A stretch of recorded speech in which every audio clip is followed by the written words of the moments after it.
안녕하세요, 델프입니다. 이번 시간은 앞전 영상에서 말씀드린 절대적으로 피해야 할 타투샵에 대해서 피해야 할 타투샵 또는 작업자란 뭐겠습니까? 가장 먼저 봐야 할 거 청결이겠죠. 상담을 하러 타투샵이나 작업실을 가셨으면 구경 좀 해도 되겠습니까? 라고 양해를 한번 구하세요. 양해를 구해 보시고 작업 공간을 살짝 들여다보세요. 거기서 뭘 봐야 되냐? 작업 베드 위에 딱 봐도 지저분하고 무언가 묻어있는 담요 같은 것들이 깔려있는 작업실이 있을 겁니다. 또는 베드 가죽에 바세린이라든가 어떤 이물질들이 더럽게 묻어있는 그런 게 보인다면 그냥 바로 나오세요. 그런 곳에서는 상담하실 필요도 없습니다. 타투이스트들이 의사도 아니고 타투샵이 병원도 아니에요. 멸균에 대한 시설이 완벽할 수가 없습니다.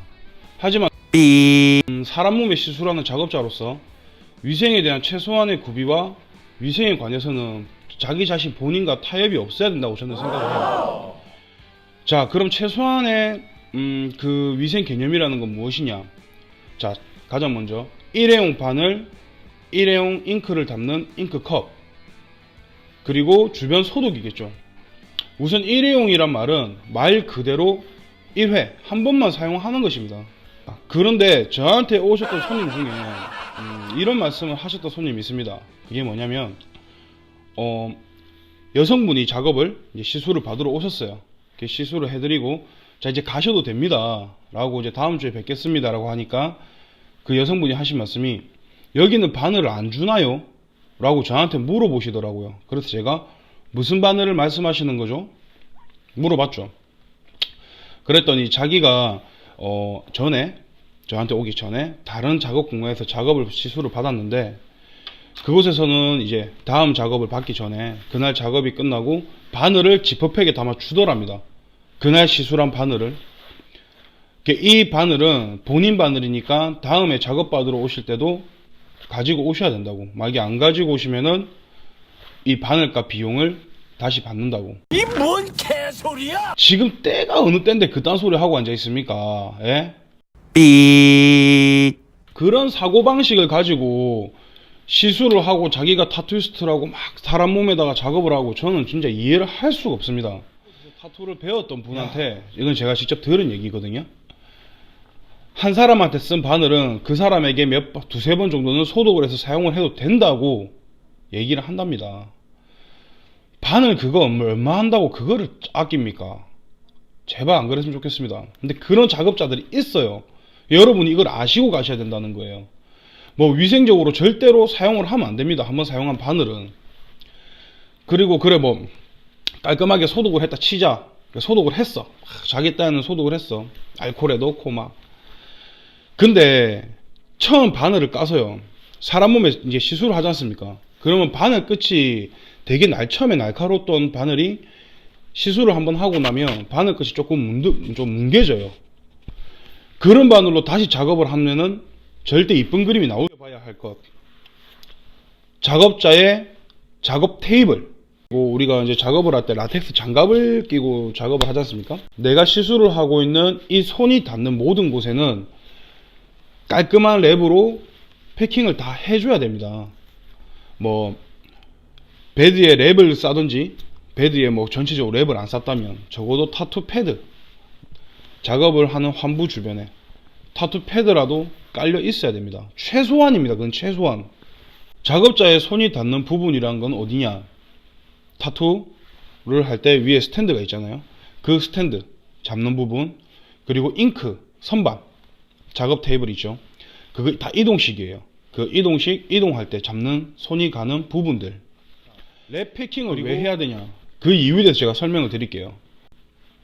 자, 예를 들어서 A라는 사람을 시술을 하고 있어요.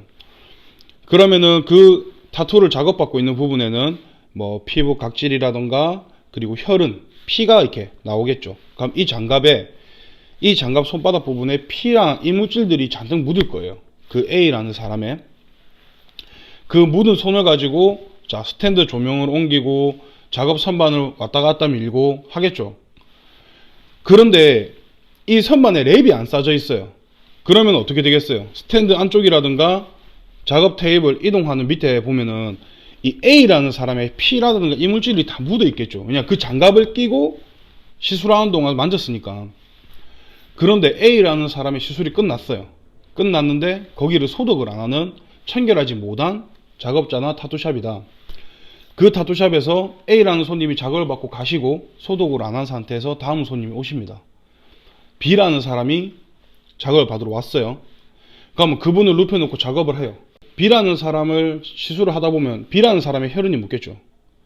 이 장갑으로 A라는 사람의 피가 묻은 곳을 만져. 그럼 이 장갑에 A라는 사람의 뭐 피부 각질이나 피가 묻었겠죠. 그걸로 B라는 손님의 흉터가 나고 피가 나는 부분을 만지게 됩니다. 그럼 어떻게 되겠습니까? 바이러스에 감염이 되는 겁니다. 그래서 타투 부작용들이 나는 거예요. 정말 이거는 극소수라고 저는 생각을 해요. 타투이스트 분들이 기본적으로 가장 중시하는 게 위생이기 때문에. 하지만 주변에서 가끔 들리는 말을 보면 아직까지도 그런 타투이스트 분들이 계십니다. 그런 작업실이 있고요.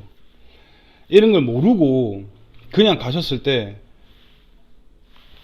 바이러스에 감염이 되고,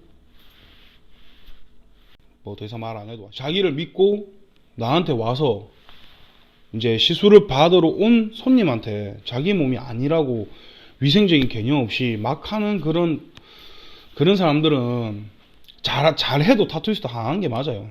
자, 오늘은 여기까지 얘기를 마무리해 보겠습니다. PAR 타투샵에 대해서 제가 이제 얘기를 해 봤는데요. 지금 보고 계시는 여러분들이나 대부분 사람들이 기본적인 위생에 관해서는 조금 알고 계시는 분도 계시지만 아직까지 잘 모르시는 분들이 계십니다.